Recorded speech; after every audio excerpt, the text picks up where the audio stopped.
샬롬. 5월 27일 맥체인 성경 읽기 해설입니다. 세움북스에서 출간한 임승민 목사님의 해설입니다. 민수기 36장은 땅 문제를 세밀하게 규정하죠. 슬로브앗에게는 아들이 없었기 때문에 딸들이 땅을 물려받도록 했죠. 그러자 슬로브앗이 속한 므낫세 지파가 와서 묻습니다. 만약에 슬로브앗의 딸들이 다른 지파 사람들과 결혼하게 되면 그 땅을 빼앗기는 것이 아니냐는 거죠. 하나님의 답은 간단합니다. 슬로브앗의 딸들은 므낫세 지파의 아들들과만 결혼하도록 한 겁니다. 슬로브앗의 딸들은 기꺼이 순종합니다. 이것으로 땅 분배와 관련된 지침이 모두 마무리됩니다.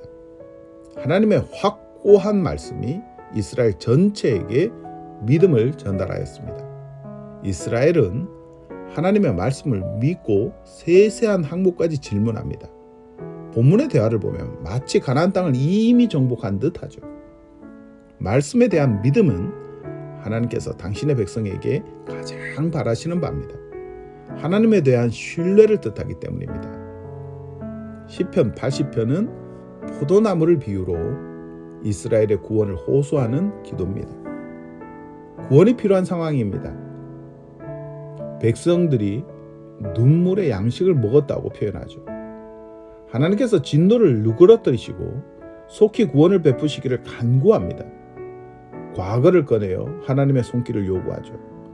하나님은 애굽에서 포도나무 하나를 가져다가 가나안에 심으셨습니다.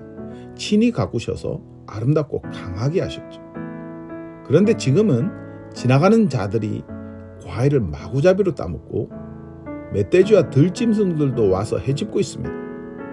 시인은 하나님께서 심고 가꾸신 이 포도나무를 돌봐달라고 간구합니다.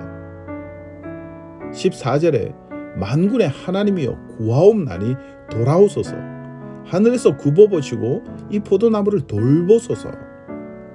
민수기 36장과는 사뭇 다른 분위기입니다. 민수기 36장에는 가나안 정복을 앞두고 소망이 가득합니다. 믿음도 충만하죠. 그러나 본문은 실패와 고통을 호소합니다. 그 사이에는 이스라엘의 반역이 있습니다. 이제 시인이 의지할 수 있는 것은 중보자입니다. 하나님의 오른쪽에 있는 자, 곧 주를 위해 힘있게 하신 인자가 필요합니다. 그는 바로 예수 그리스도십니다. 예수 그리스도만이 하나님과 우리 사이를 중보할 수 있는 유일한 분입니다. 이사야 28장은 이스라엘을 향한 경고입니다. 먼저 에브라임이 경고를 받습니다. 에브라임은 북이스라엘을 뜻하는 것으로 여기에 나오는 성은 사마리아 성을 말합니다. 겉으로 볼 때는 화려하지만 하나님께서 보내신 힘있는 자에게 그 면류관이 짓밟힐 겁니다. 또한 남유다도 경고를 받습니다. 제사장과 선지자를 언급하는 것으로 볼 때 이곳은 예루살렘 성입니다. 교만하고 고집스러운 제사장과 선지자들은 결국 넘어지고 부러지며 붙잡히게 될 겁니다. 하나님은 이 오만한 이스라엘을 향해 시온에 있는 한 돌을 보라고 하십니다. 이 돌은 하나님의 성전을 의미하는 것 같습니다. 이 돌을 의지하는 사람은 다급하지 않게 될 것이고 공평과 정의로 판단을 받게 될 겁니다. 하나님은 계속해서 말씀하십니다. 22절에 너희는 오만한 자가 되지 말라.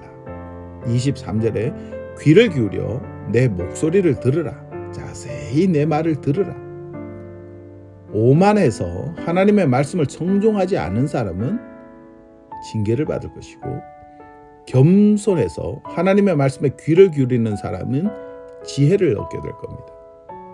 요한 2서 1장은 거짓 교사를 분별하고 사랑의 계명을 지키라고 말합니다.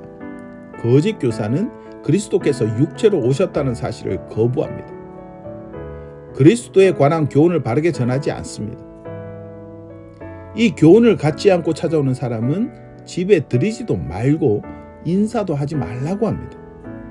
거짓 교사를 향해서는 날카로운 분별력과 단호한 대처가 필요합니다.